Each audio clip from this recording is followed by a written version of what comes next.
Pace bene, saya menemukan satu video dari seorang pendeta yang mengatakan bahwa dia menolak Tritunggal katanya. Nah, dari sudut pandang gereja Katolik, mereka yang menolak Tritunggal itu sesat itu. Termasuk Bapak Pendeta itu ya, yang mengatakan bahwa eh, tidak ada Tritunggal, itu karangan manusia. Baiklah kembali ke kitab suci katanya. Nah, di sini saya membuat video singkat tentang rumusan iman yang diakui oleh gereja Katolik, maka umat Katolik juga menerimanya. Tetapi sebelum sampai ke sana, saya mau mengkritisi pendapat Bapak itu ya. Dia menolak Tritunggal karena katanya itu hasil pemikiran manusia. Saya lebih menerima kitab suci katanya. Sebenarnya kita tidak bisa memandang rendah hasil pikiran manusia, karangan manusia. Kita tidak bisa memandang rendah itu. Tentang Tritunggal, apakah di sana ada muatan karangan manusia? Iya, karena memakai logika berpikir manusia. Di kitab suci, apakah di sana ada karangan manusia? Iya, karena itu ditulis oleh manusia. Nah, orang yang mengatakan bahwa iman harus didasarkan pada kitab suci saja, itu juga satu pemikiran karangan manusia. Jadi, kalau dia berkata dia menolak Trinitas karena itu karangan manusia, dia memakai standar ganda. Gitu ya. Terhadap Trinitas dia mempersoalkan karangan manusia. Tapi terhadap kitab suci dan terhadap keputusannya, dia tidak berbicara tentang itu juga karangan manusia. Yang mengatakan bahwa kita hanya memakai kitab suci sebagai dasar iman, itu karangan manusia juga. Gitu ya. Nah, ketidakkonsistenan pemikiran macam ini kiranya bisa terhapus sebenarnya bila mempelajari sejarah. Nah, bagaimana mempercayai Kristus, keilahiannya bersama dengan Bapa dan Roh Kudus? Ini sebenarnya sudah didiskusikan berabad-abad, 8 abad pertama gereja tentang ini banyak hal. Mulai dari persoalan logos itu di mana keilahian Kristus, sampai pada adanya ajaran triteisme. Kalau begitu, tigalah Allah kita. Allah kalian orang Kristen itu. Kalau kalian katakan ada Bapa, Putra, dan Roh Kudus. Nah, itu ajaran sesat juga gitu ya. Maka gereja mengambil pemikiran, apakah ini hasil pemikiran manusia? Ya, pemikiran manusia ini untuk mengenal Allahnya. Dan inilah pengenalan manusia yang gereja yakini terhadap Allah itu.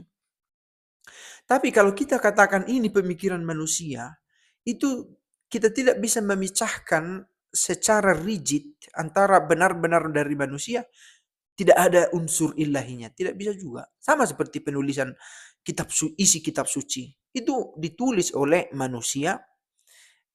Mungkin ada kekeliruan data terjadi, itu manusiawi. Tetapi dituntun oleh Roh Kudus untuk memberikan pesan apa yang mau disampaikan. Tentang penciptaan, tentang karya keselamatan, tentang jatuhnya manusia ke dalam dosa, tentang dipulihkannya kembali kehidupan kita yang memuncak dalam diri Kristus. Nah, kita mau melihat credo, dua aku percaya. Seringkali orang Katolik berkata, oh kita ini kurang katekesi, kurang katekesi. Pertanyaannya, apa yang mau kita pelajari rupanya kalau mau menjadi Katolik? Dua aku percaya. Itu sudah di diambil ekstraknya. Apa yang mau kita yakini? Apa yang gereja pegang dengan teguh? Ajaran iman macam mana? Nah, saya ambil dari simbol iman. Kalau disebut simbol iman, itulah dua aku percaya. Itulah simbolnya. Nah, saya ambil dari Nicea Konstantinopel. Karena itu yang juga sampai sekarang kita pakai. Versi panjang saya duga jarang diluarkan di Indonesia. Sementara orang Italia sini, mereka menggerutu ketika tiba masa COVID, dipakai versi pendek lebih sering. Karena biasanya mereka pakai versi panjang. Nah, semoga juga kita terdorong juga memakai versi panjang karena di sana muatan teologinya lebih kental, lebih detail. Sekalipun bisa lebih didetailkan dalam katekese. Credo in unum Deum. Aku percaya akan Allah yang satu. Kalimat pertama sudah terang. Satu Allah itu. Nanti kita bahas satu macam mana. Bagaimana kesatuannya gitu ya. Satu yang bagaimana yang gereja maksud. Tetapi kalau ada yang bertanya, berapa Allah kalian? Satu. Gitu ya. Karena sudah dikatakan, aku percaya pada satu Allah. Credo in un solo Dio, bahasa Italia. Credo in unum Deum. Lalu dikatakan, Patrem omnipotentem, dimulai diperjelaskan. Bapa. Maka ini disebutkan dalam natura, dalam wajah, boleh kita pakai. Wajah yang berbeda. Hipostasis itu dikatakan. Unik dia. Keunikannya. Tapi esensinya sebagai Allah. Satu. Allah itu satu. Pencipta langit dan bumi. Tetapi untuk melihat wajahnya, untuk memperkenalkan kepada kita ada 3 wajah diberikan. Bapa, Putra, dan Roh Kudus. Nah, di 2 ini pelan-pelan satu demi satu diperkenalkan. Sebenarnya penjelasan bagaimana ini Bapa, Putra, dan Roh Kudus ini, sebenarnya ini penjelasan yang bisa kita sampaikan di luar dari rumusan iman ini. Untuk mendasari apa itu hipostasis, apa itu esensi. Kalau saya katakan manusia, esensinya di situ. Tapi kalau kita katakan Kaisar Sihombing, itu saya itu. Satu, ini, satu di sini. Ada satu lagi di sana, katakanlah si Andi, di sana ada si Budi. Ada 3 ini, 3 orang. Masih banyak lagi. Tetapi bisa disatukan dengan satu esensi manusia. Nah, masing-masing ini memiliki hipostasis, memiliki karakteristik. Nah, setiap yang memiliki karakteristik ini memiliki wajah yang tampak. Inilah yang disebut sebenarnya sebagai persona, prosofon yang dipakai. Yang tampak dari ketiga ini. Yang tampak dari si Kaisar Sihombing ini. Yang tampak dari si Budi. Yang tampak dari si Andi. Dan banyak lagi orang. Nah, kalau kita memakai esensi manusia, hipostasisnya banyak. Tetapi kalau kita memakai esensi Dio, Deum, Deus, Allah, esensinya ini, maka hipostasisnya ada 3. Bapa, Putra, dan Roh Kudus. Masing-masing memiliki karakteristiknya. Begitu. Maka dengan memakai terminologi tadi antara manusia sebagai esensi dan saya sebagai seorang bernama Kaisar Sihombing, kita tahu ini sebagai pribadi dan sebagai esensi manusia, sebagai esensinya. Nah, oke. Di sini langsung diperkenalkan Patrem, Bapa. Itu satu hipostasis, satu tampilan partikular dari Allah itu. Kalau kita sebut Allah, oke. Bagi kita terang, ada esensinya. Nah, bagaimana terang sebagai esensi, tetapi bagaimana ini tampaknya kepada kita? Bagaimana hadirnya bagi kita? Pribadi ini, pertama diperkenalkan Bapa. Pencipta surga, cieli et terra, dan bumi. Nah, ini pun bisa panjang diperkenalkan karena sejak kemunculan filsafat Plato, Aristoteles, dimunculkan ada dunia fisik dan metafisik. Nah, entah dia fisik, entah dia metafisik, ada Bapa omnipotens yang maha kuasa, yang mencipta yang kelihatan dan tak kelihatan itu. Nah, kalimat selanjutnya itu, pencipta langit dan bumi dan segala sesuatu yang kelihatan dan tak kelihatan. Itu Bapa. Dan dari dia juga lahir anak, diperanakkan. Tapi ini kita berbicara tentang Yesus, tetapi kelahiran ini tanpa awal. Nah, ini di luar dari kronos, di luar dari konsep waktu yang kita punya ini.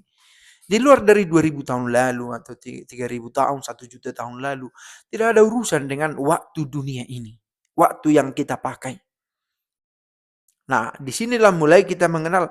Kalau begitu, posisi Allah Bapa dan Allah Putra ada pada posisi keallahan yang sama. Tidak lebih rendah. Dan Yesus ini diperkenalkan di sini dikatakan, dan aku percaya akan satu Tuhan Yesus Kristus. Mengapa disebut satu? Karena ada persoalan itu. Termasuk persoalan apa? Persoalan Yesus ini bagaimana kemanusiaan dan keilahiannya bisa serentak ada. Konsep tadi juga akhirnya bisa dipakai. Hipostasisnya, hipostasis.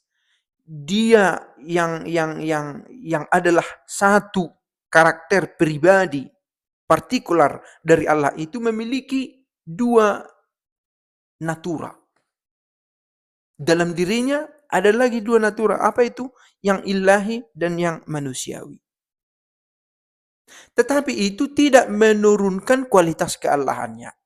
Tidak juga membuatnya tidak seperti manusia. Dia seperti manusia kecuali dalam hal dosa katanya.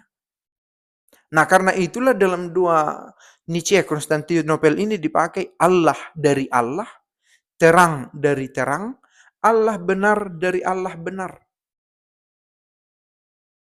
Dipakai kata yang sama. Dia adalah Allah dari Allah, dia adalah terang dari terang, dia adalah Allah benar dari Allah benar. Sama. Mau mengatakan tidak ada degradasi kualitas keallahannya, tidak ada penurunan level. Karena dia datang dari Bapa tetapi sebelum segala abad. Nah, apa sebelum segala abad? Ini kita mau berbicara tentang sesuatu yang melampaui konsep duniawi itu. Jangan, oke, bisa saja muncul, oh ini tidak masuk akal. Kita tidak mengukurnya dari masuk akal atau tidak. Gitu ya. Kita sedang mencoba memahami apa yang sebenarnya di luar akal kita ini. Nah, kita memakai terminologi, kita memakai ilmu filsafat ini untuk menjelaskan apa yang kita tidak kenali. Karena melampaui yang fisik dan metafisik ini.